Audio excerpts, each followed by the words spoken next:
Et bonsoir mes petits youtubeurs, comment allez-vous? Alors en tout cas moi aujourd'hui ça va super bien, j'avoue que ça fait méga longtemps que je ne vous ai plus parlé et j'en suis d'ailleurs vraiment désolé, mais franchement l'inspiration ne me venait plus et puis les créateurs ont eu beaucoup de soucis avec YouTube pour le moment. Alors pour mon grand retour aujourd'hui, on va faire un format qui m'avait beaucoup manqué. On va discuter ensemble des nouveautés, enfin du moins la grosse nouveauté disponible chez Canon. Alors on va parler de leur nouvelle caméra professionnelle, et je parle ici bien d'une caméra et non d'un appareil photo. On va parler du C70 de chez Canon. Le C70 est leur nouvelle grosse sortie en termes de caméra dite cinéma. Caméra cinéma, qu'est-ce que j'entends par là? C'est que cette caméra-là n'est pas du tout faite pour les photographes, bien au contraire.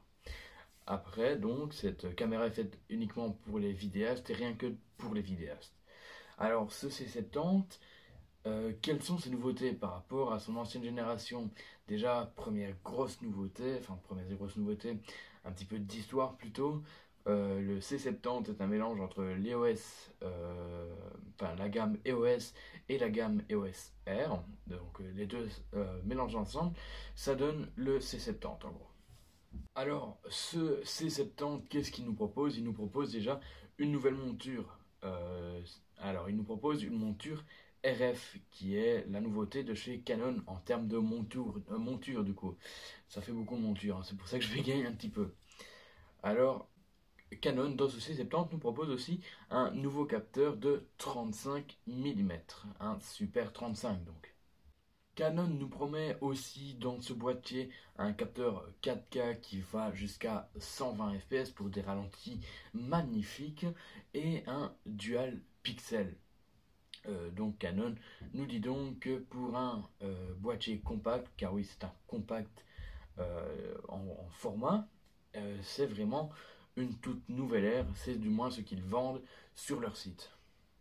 Alors sur ce boîtier, Canon met par défaut une poignée qui va permettre une meilleure prise en main, une meilleure ergonomie. La poignée est bien sûr en supplément de la poignée de base, et donc voilà pour les aspects on va dire un peu extérieurs du boîtier, et ben un peu c'est maintenant on va un petit peu rentrer dans ces caractères plutôt techniques. Je bégaye un petit peu, mais chez moi aussi, on va dire, c'est la reprise pour tout le monde. Parlons surtout de son prix. Pour le boîtier nu et une batterie, Canon nous propose ce C70 pour une valeur totale de 5 437 €. Ce qui fait que ce n'est pas un boîtier pour tous les petits débutants et même les semi-amateurs, mais plutôt pour les professionnels et les grosses productions. Alors on peut aussi dire plus ou moins que ce nouveau boîtier de chez Canon, donc ce C70, fait un peu peur à Sony pour son Alpha One. Il fait aussi peur à Nikon pour son Z6, car en fait il reprend à peu près toutes les caractéristiques de ces deux boîtiers, qui sont des boîtiers très chers. Et par rapport à ça, on pourrait dire que le C70 est un entrée de gamme, mais pas du tout, donc ce n'est pas du tout un entrée de gamme, vu que c'est un appareil professionnel à 100%. Donc voilà, il fait un peu trembler la concurrence. Parlons maintenant de ses caractéristiques. Alors Canon nous promet un nouveau boîtier avec, donc c'est une caméra EOS avec une monture RF, ce qui est on va dire un peu une exclusivité chez Canon. Ça faisait très longtemps qu'on nous avait plus proposé ce type de boîtier là. Alors on nous propose aussi un capteur 4K super format. Pas du tout, vraiment pas du tout, j'ai totalement bégayé.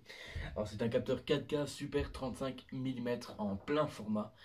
Un plein format, qu'est-ce que ça fait plaisir, je vous expliquerai dans une prochaine vidéo la différence justement entre un plein format, un micro 4 tiers et un autre type de format que j'ai totalement oublié le nom. On y prévient aussi qu'on a plus de 16 plages dynamiques. 16 plages dynamiques, c'est vraiment énorme quand vous pensez que Sony en propose 14. Ouais. Là, c'est pour ça que je vous dis que la concurrence, elle se chie un peu dessus. Oui, oui. Un processeur d'image Digix, je sais pas du tout comment ça se dit, un Digix DV7. On va dire que ça s'appelle un Digix.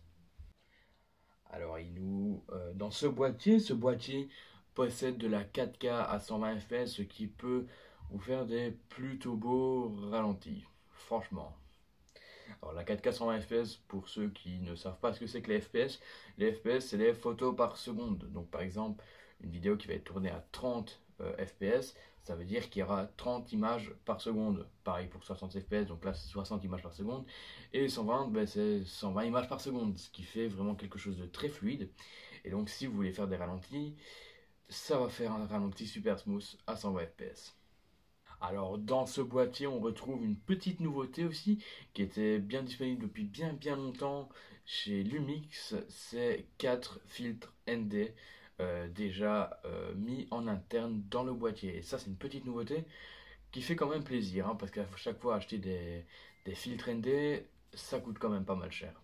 Alors ce boîtier comme matière, alors la lumière merci, alors ce boîtier comme matière est en acier donc ce qui est je pense très solide, mais qui en même temps doit être pas mal lourd.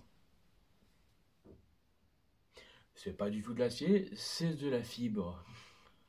Alors pourquoi est-ce que j'ai dit de l'acier? Je ne sais pas, ne me posez pas la question, mais moi je ne le sais pas. Alors on a aussi deux slots de carte SD, ça c'est vraiment pas mal justement, comme ça comme ça vous êtes sûr que vous auriez toujours de la mémoire d'enregistrement si vous faites des longues journées de tournage. Alors comme je vous l'ai déjà dit, on a une résolution vidéo de 4K à 120 images par seconde, ça Canon nous le répète beaucoup sur leur site, et je pense que c'est leur argument premier pour vendre ce boîtier. Alors on a un écran qui va être tactile, concernant la lumière, toujours un bug hein, chez moi. Alors concernant les ISO, on est sur un minimum de 100 ISO et un maximum de 104 000 ISO, ce qui peut vous faire de très beaux plans de nuit. Alors bien sûr, comme je vous l'ai dit dans une vidéo précédente, c'est bien monté en ISO pour avoir de la lumière, mais attention au grain, parce que je crains qu'à 1004 ISO, il y ait un petit peu beaucoup de grain. Alors, on aura aussi de disponible sur ce boîtier au niveau de connectique, alors une prise micro et une prise casque, ce qui est très honorable, mais je pense que c'est un peu logique hein, pour le type de caméra que ça va être. Et alors, on aura aussi, j'ai oublié, on aura aussi un connecteur type A. Alors, excusez-moi, hein, mais c'est vrai que c'est plutôt compliqué la reprise des vidéos. Voilà, et en plus, il nous le répète encore une fois, de la vidéo full 4K à 120 images par seconde. Et alors, vous pouvez aussi avoir en 1080p du 260 images par seconde. Donc, autant vous dire que c'est plutôt même très qualitatif, oui. Bah, j'ai perdu mes mots d'ailleurs.